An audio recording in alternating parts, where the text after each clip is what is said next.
Sahabat Suara Tapian, kami juga wawancara dengan kakak almarhum Yuni Boru Huta Barat. Horas itu sebagai kakak dari almarhum. Sebelum dia meninggal, masa kecil boleh dihadirkan kembali memori bagaimana waktu kecil Joshua ini dengan kakak-kakaknya, dengan saudaranya dan dengan adiknya Reza begitu. Yosua ini kan anak nomor 2 ya. Aku, jadi Yuni kakak pertama. Ya. Jadi dari kecil ini kami udah dibiasakan mandiri. Ya. Waktu aku umur kurang lebih 2,5 tahun, dia baru belum ada setahun. Berarti nggak ada 2 tahun bedanya? Kami jaraknya 2 tahun. 2 tahun okay. Jarak usianya 2 tahun. Ya. Itu dari kecil itu sudah ditinggal sama mama karena mama harus jualan ke pasar. Ya. Itu aku yang jagain. Perempuan bukan laki-laki, tadinya kan saya pikir dia laki-laki. Awalnya saya bikin namanya Alexander Christian Yusuf, tapi karena perempuan lagi-lagi. Jadi saya plesetin Alexandria Christina Josephine. Kalau ingat adiknya Nah, nomor 2 itu aku pasti sedih. Valencia. Dia nggak pernah nakal ya waktu kecil?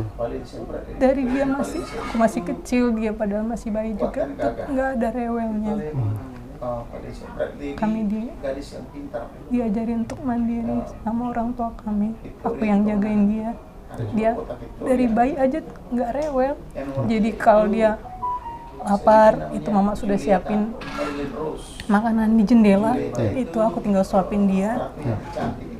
Kalaupun buang air, disitulah dia baru agak rewel. Sisanya dia tuh tenang sekali. Dari kecil dia tuh anaknya tenang. Salah satu wanita tidak banyak tingkahnya. Tidak pernah misalnya melawan kakaknya. Tidak. Terus sampai dia sekolah pun, kan biasanya anak-anak itu kalau kurang jajannya dia minta-minta ke kakaknya. Kami kan beda, cuman dia kelas 1, aku kelas 3 SD. Dia tidak pernah mengeluh, "Kak, uang jajanku nggak ada." Dia pasti bermain aja sama teman-temannya, nggak pernah meminta-minta kalau misalnya. Tapi memang dia orangnya hemat juga sih, bisa manage keuangannya. Sampai dia SMP, selalu membantu orang tua. Apa yang dia bantu misalnya di rumah?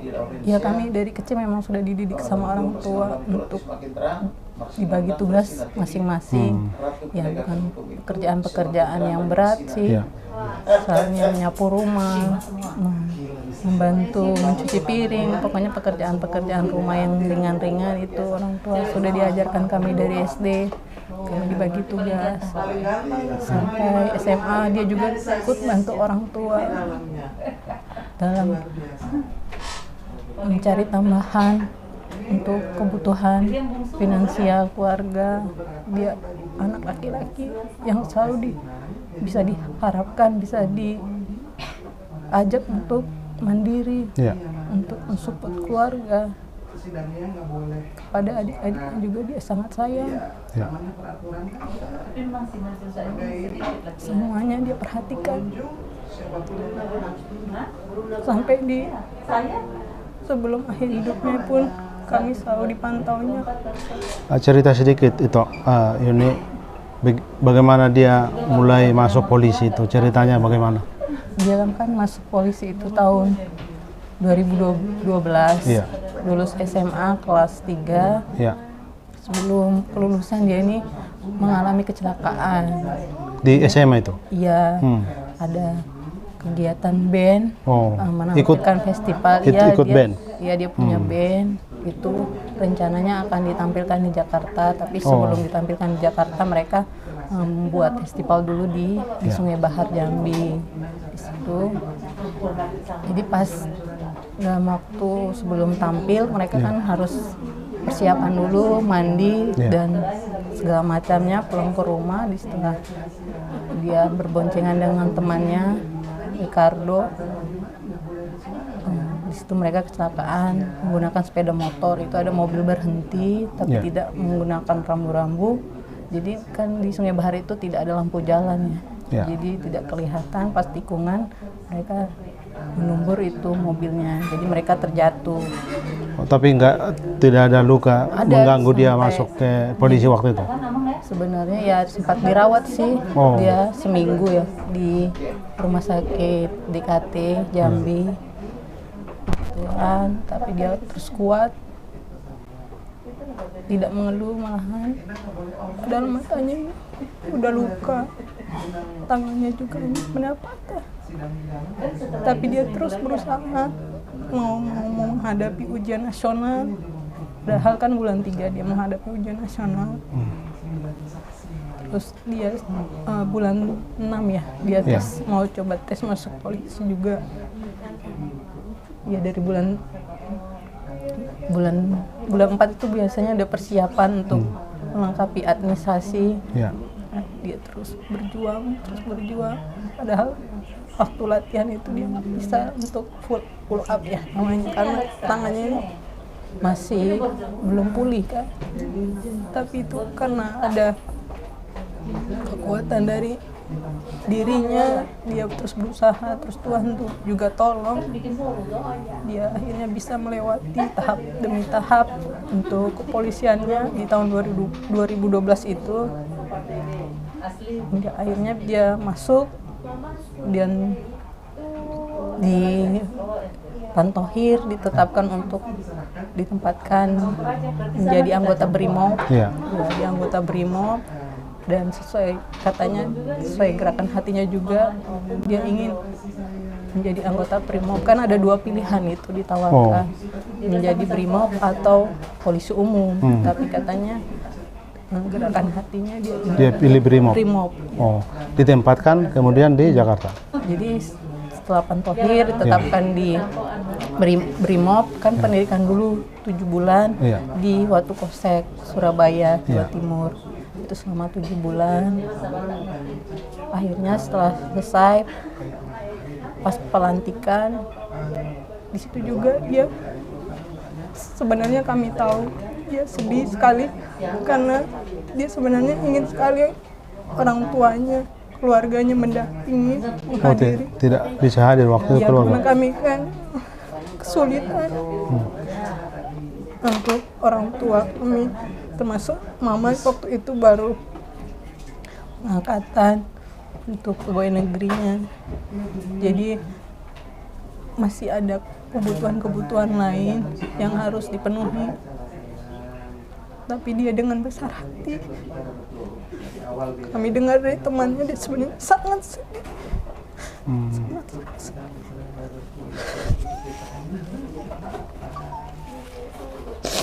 Lalu selesai Iya.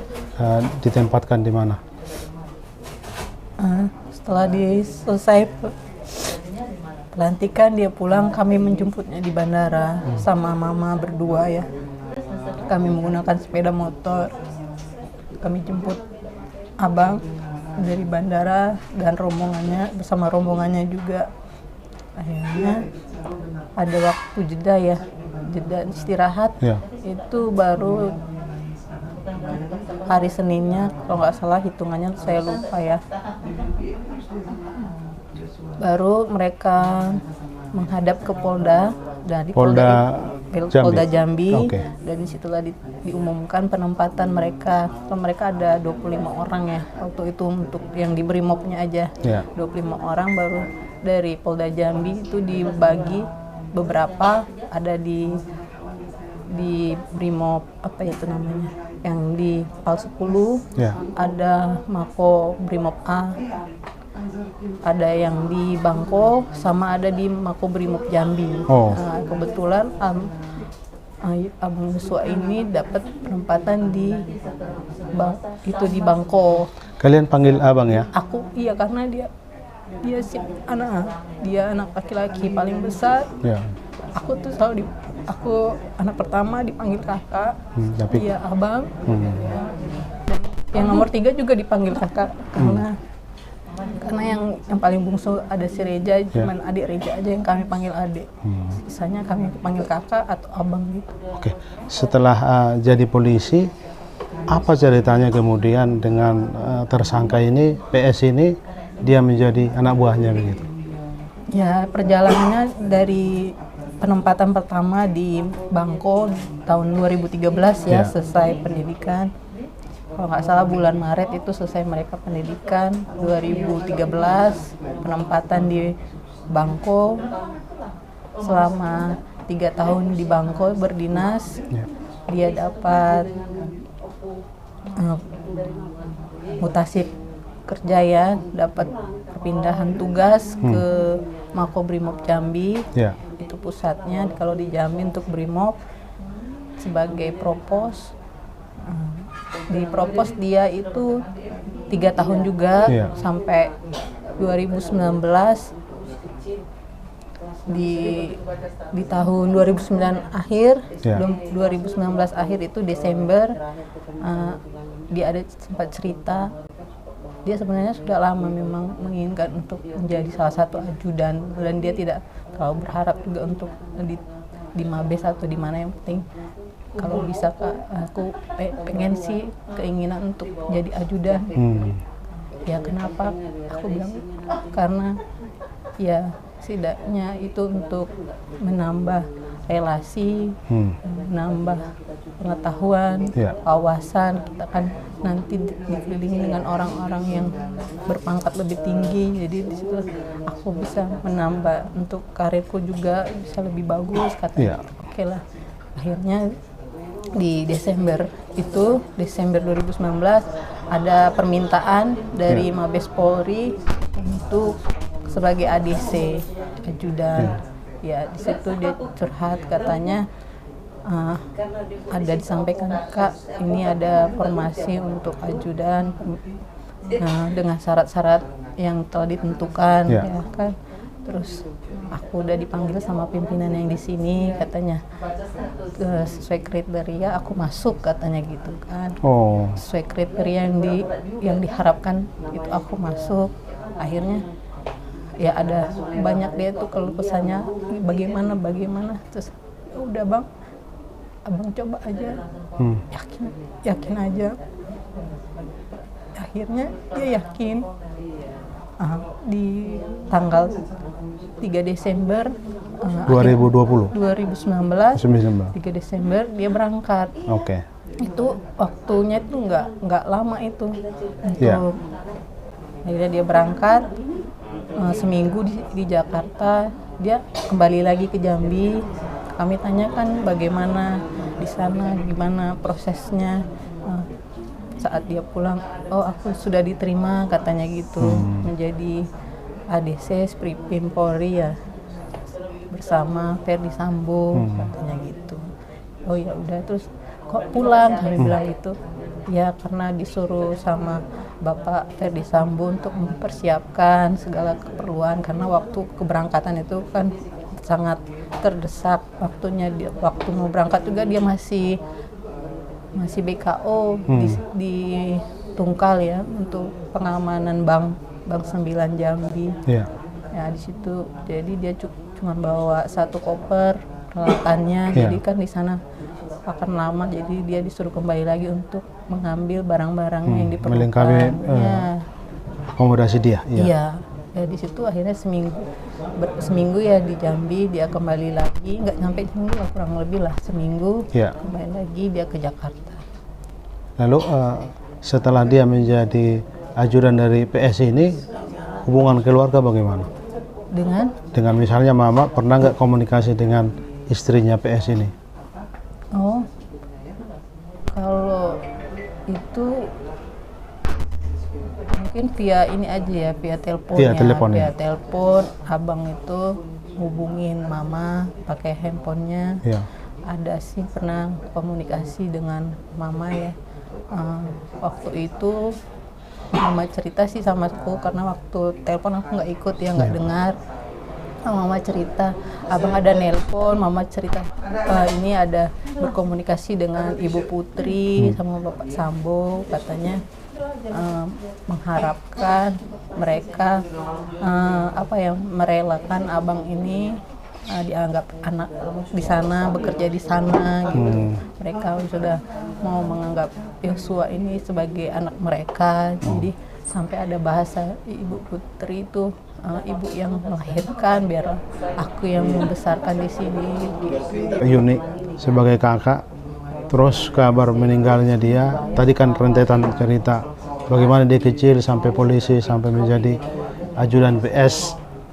Apa kemudian perasaan itu ketika kabar meninggal dari Joshua Huta Barat di rumah pimpinannya begitu? Ya kaget, kami nggak percaya gitu. Kami sangat shock. Waktu itu posisi kami ada di Sidimpuan ya, lagi ziarah, pulang ziarah dari Pahai, kampung bapak. Kami dapat kabar baru sampai itu di rumah Bowo yang di Sidimpuan, baru sampai jam 8 malam.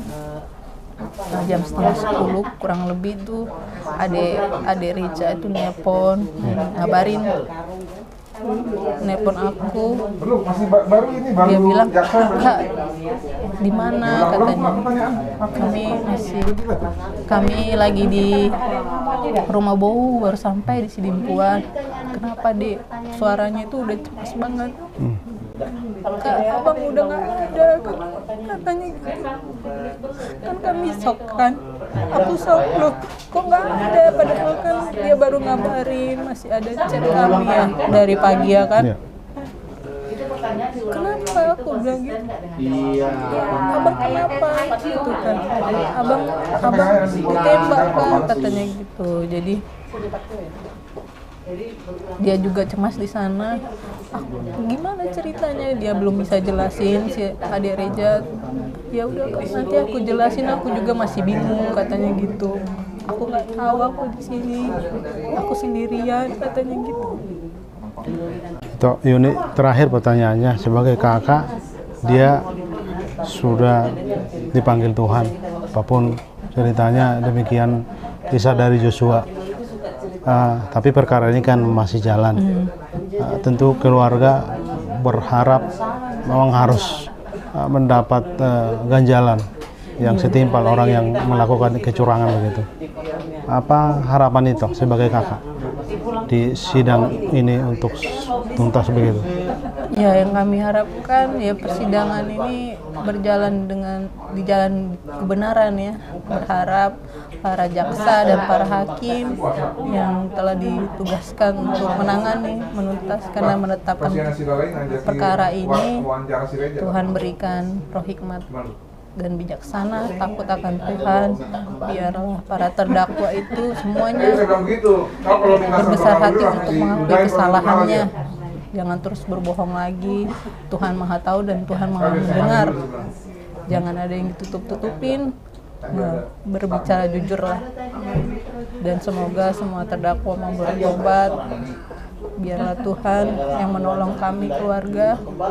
Tuhan memberi pertolongan dan keadilan untuk almarhum Joshua. Terima kasih itu Yuni. Demikian sahabat Suara Tepian, bincang-bincang kami dengan kakak almarhum Joshua Huta Barat Yuni